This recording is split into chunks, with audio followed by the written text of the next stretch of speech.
ہمارا channel subscribe کرنا اور نوٹیفیکیشن بیل آن کرنا نہ بھولیے گا تاکہ ہمارا رابطہ برقرار ہمارا چینل سبسکرائب کرنا اور نوٹیفیکیشن بیل آن کرنا نہ بھولیے گا تاکہ ہمارا رابطہ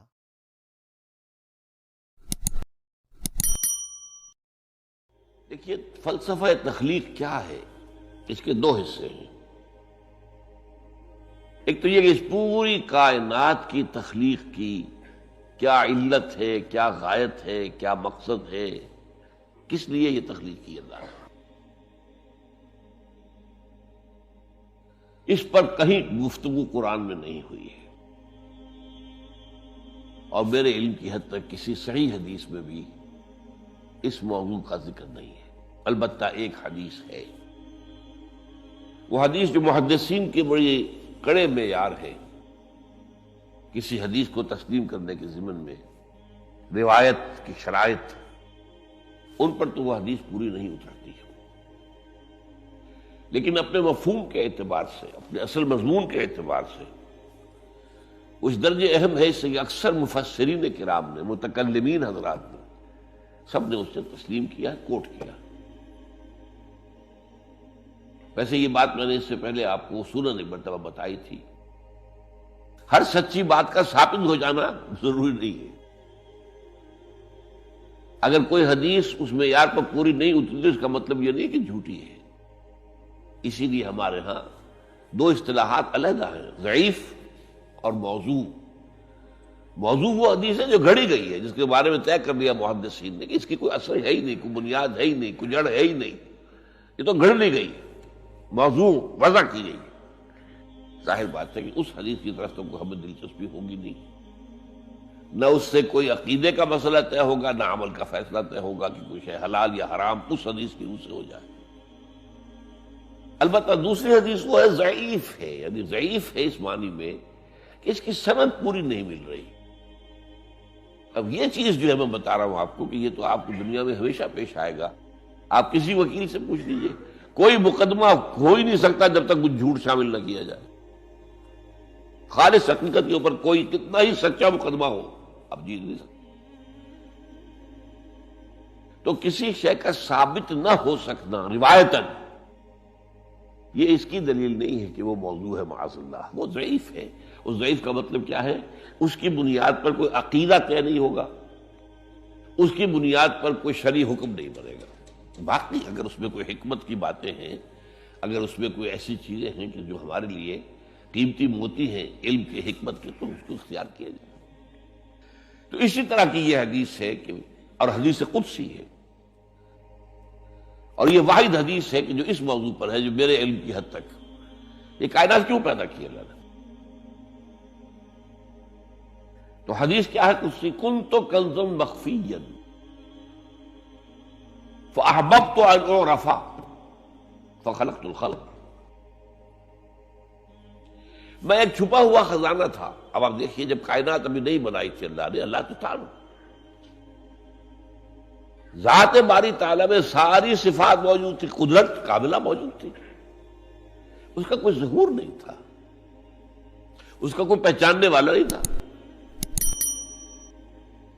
کنت کنزا مخفیا، کنز خزانہ، چھپا ہوا خزانہ۔ فاحببت ان اعرف، تو میں نے یہ چاہا کہ مجھے پہچانا جائے، مجھے کچھ جو پہچاننے والے تو ہوں۔ فخلقت الخلق، تو میں نے خلق کی تخلیق کی ہے۔ اب اس میں دو پہلو ہو گئے، ایک تو اس خلق کے ذریعے سے مجھے پہچاننا، کائنات کو انسان دیکھتا ہے تبھی تو عظمت منکشف ہوتی ہے اللہ کی، اس کی قدرت خلاقی دیکھیے، اس کی حکمت کا کمال دیکھیے۔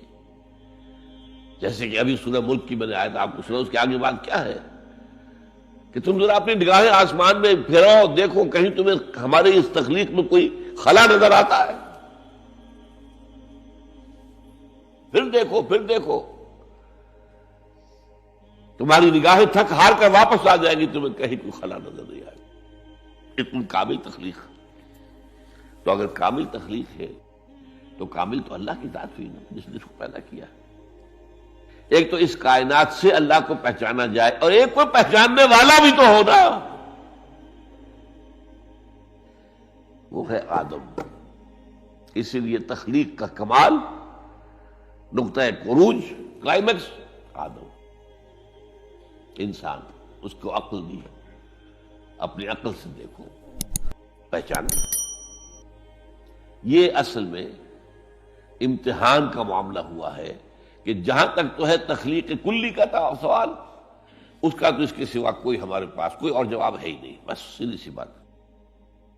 یہ حدیث قدسی کہ کن تو کنزن مخفیا فاحببت اور خلقت الخلق۔ ہاں، اب اس میں حیات دنیاوی کا مقصد کیا ہے؟ یہ جو انسان کی زندگی ہے یہ کوئی 30 40 50 60 70 80 برس کی نہیں ہے۔ ہم پچھلے دنوں وہ احادیث پڑھ چکے ہیں اور وہ آیات قرآن مجید ہیں جن میں کہ انسانی زندگی کے 5 ادوار میں نے گنوا دیے آپ کو۔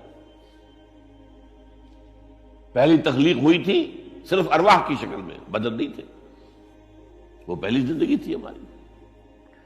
پھر ہمیں سلا دیا گیا، کولڈ سٹوریج میں رکھ دیا گیا، پھر اس دنیا کا سارا نظام مادی بنا اور اس میں تخلیق آدم ہوئی مٹی سے، تو پھر وہ آدم کی روح پھونکی گئی، یہ دوسرا دور آ گیا۔ اب آدم ہے، روح آدم جمع جس میں آدم، پھر ان پر موت آئی، پھر جلایا جائے گا اور پھر ہمیشہ کے لیے رہیں گے زندہ۔ تو کیا ہے یہ زندگی آپ کے خیال میں؟ یہ 50 60 70 سال یہ چھوٹا سا ٹکڑا ہے البتہ۔ اسی کو اقبال کہتا ہے نا، تو اسے پیمانہ امروز و فردا سے نہ ناپ، جاویداں پہم دواں ہردم جواں ہے زندگی۔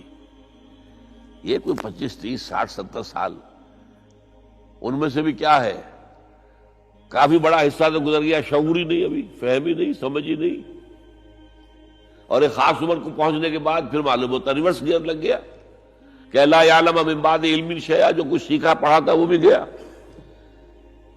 اب تو وہ میموری ختم ہو گئی۔ لہذا تھوڑا سا وقفہ ہے، 40 50 سال بس کریں گے میکسیمم۔ نہیں، انسانی زندگی یہ نہیں ہے۔ تو اسے پیمانہ امروز و فردا سے نہ ناپ، جاویداں پہم دوا ہردم جواں ہے زندگی۔ اور ایک عجیب مصرع ہے اس شعر کے اندر، اس غزل کے اندر ہے، کبھی جاں اور کبھی تسلیم جاں ہے زندگی۔ اس کو بہت کم لوگ سمجھتے ہیں، تسلیم جان کا کیا مطلب ہے؟ اس وقت میری زندگی کیا ہے؟ میری جان کے حوالے سے زندہ ہوں نا میں، ہے کبھی جاں، اور اگر میں اللہ کی راہ میں گردن کٹوا دوں تو جان دے کر جو زندگی ملے گی اس سے جیسے تو آپ کو زندگی ہو ہی نہیں سکتی۔ تسلیم جان دے دینا۔ وَلَا تَقُولُوا لِمَن يُقْتَلُ فِي سَبِيلِ اللَّهِ أَمْوَاتٌ بَلْ أَحْيَاءٌ وَلَٰكِن لَا تَشْعُرُونَ۔ اور پھر اس میں شعر آتا ہے آخری علامہ اقبال کا، قلزم ہستی سے تو ابرا ہے مانند حباب۔ آپ اندازہ کیجئے، یہ کائنات ہستی، یہ تو پیسیفک اوشن سمجھیے، قلزم ہستی سے تو، اب تیری حیثیت کیا ہے؟ حباب، جیسا سطح ایک سمندر کے اوپر یہ بلبلے ہیں، بس ہماری حیثیت اس کے سوا تو کچھ نہیں۔ قلزم ہستی سے تو ابرا ہے مانند حباب، اس نیا خانے میں تیرا امتحان ہے زندگی۔ یہ جو دور ہے ہمیں دیا گیا ہے زندگی کا، یہ جو ہے اس زندگی میں سے کاٹ دیا گیا کچھ حصہ۔ پہلا حصہ جو تھا وہ روحانی، اس کے بعد موت آ گئی، پھر وہ زندگی آئی جو اس دنیا کی ہے، پھر موت آ جائے گی۔ ان دو موتوں کے درمیان ایک زندگی ہے، اور ایک پہلی موت سے پہلے بھی زندگی تھی اور دوسری موت کے بعد کی زندگی۔ 5 ادوار پھر میں گنوا رہا ہوں آپ کو۔ اس حوالے سے جو مقصد حیات ہے دنیاوی، وہ ہے امتحان۔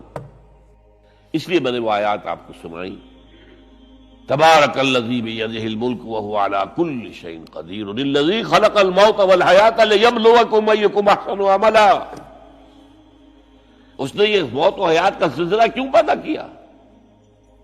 کیوں یہ دو موتوں کے درمیان یہ چھوٹی زندگی علیحدہ کر دی اور ان زندگیوں سے علیحدہ کر دیا جو پہلے تھی اور بعد میں آنے والی ہے اور جو ابدی ہے؟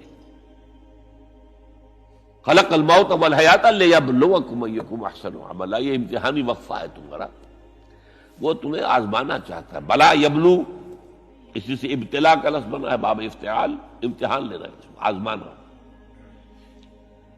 لیبلوکم ایکم احسن عملا، تاکہ اللہ جانچے تمہیں، پرکھے کون ہے تم میں سے اچھے عمل کرنے والے.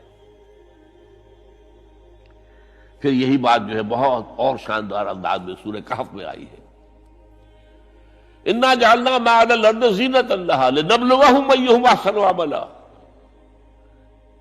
اس زمین پہ جو کچھ ہم نے بنایا ہے اس کا سنگھار ہے، زینت ہے.